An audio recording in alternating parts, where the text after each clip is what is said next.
Dawson introduces us to one Wichita Falls man who is making it his mission to take us back in time.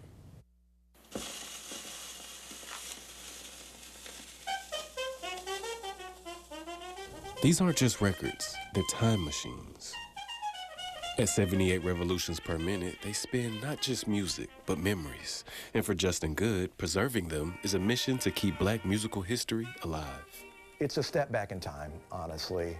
When you listen to music that was made 100 years ago, 80 years ago, even if you didn't grow up during those years, you can imagine what it was like in those years and you in the shoes of your parents or your grandparents. Through his store, Antique 78 RPM, Good is giving new life to old sounds. I think it's important to talk about three genres: jazz, blues, and gospel. In jazz, there's two giant figures, Louis Armstrong and Duke Ellington. Louis Armstrong's trumpet lit the fire.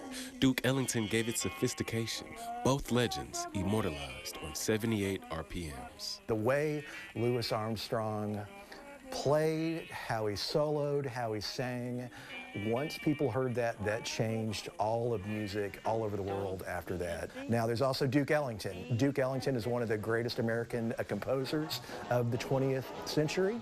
He was inspired by early jazz, like most of the people in the 20s. He ended up in Harlem, and he and his house band became the biggest band at the Cotton Club. And you can't talk about jazz without talking about blues and one of its innovators, T-Bone Walker. T-Bone was one of the first people to play electric guitar, and he used that through the 40s, and that changed how post-war blues was played. And one of his first songs at his first session that he cut was Wichita Falls Blues, which he recorded as Oak Cliff T-Bone in 1929, and as I understand it, that's the first song that's got Wichita Falls in its title. But even T-Bone wasn't as iconic as Bessie Smith, a female voice in a male-dominated industry. Bessie Smith was known as the Empress of the Blues. She recorded nearly 150 songs from 1923 to 1933.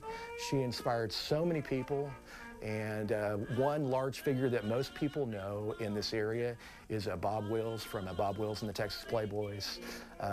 Bob Wills once rode 50 miles on horseback to go watch the Empress of the Blues play. You see, that's the power of music. It moves people, it inspires, and sometimes it exposes. 78s, there's a lot of protest songs.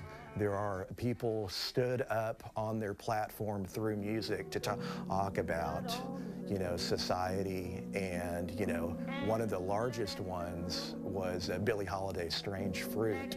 It was a poem, but it was about all the lynchings in the South in the 30s. Although music brings joy to many, most of the music back then was rooted in pain. Pain that brought people closer to God.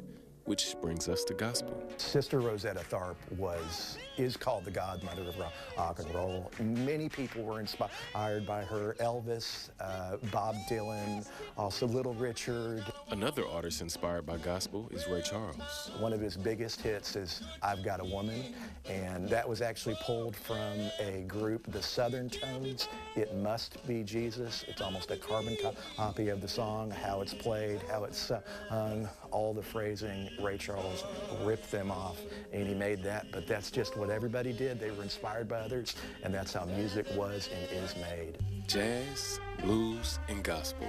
Their voices built the soundtrack of America, and thanks to 78s and the people preserving them, with the drop of a needle, we can take a trip to the past.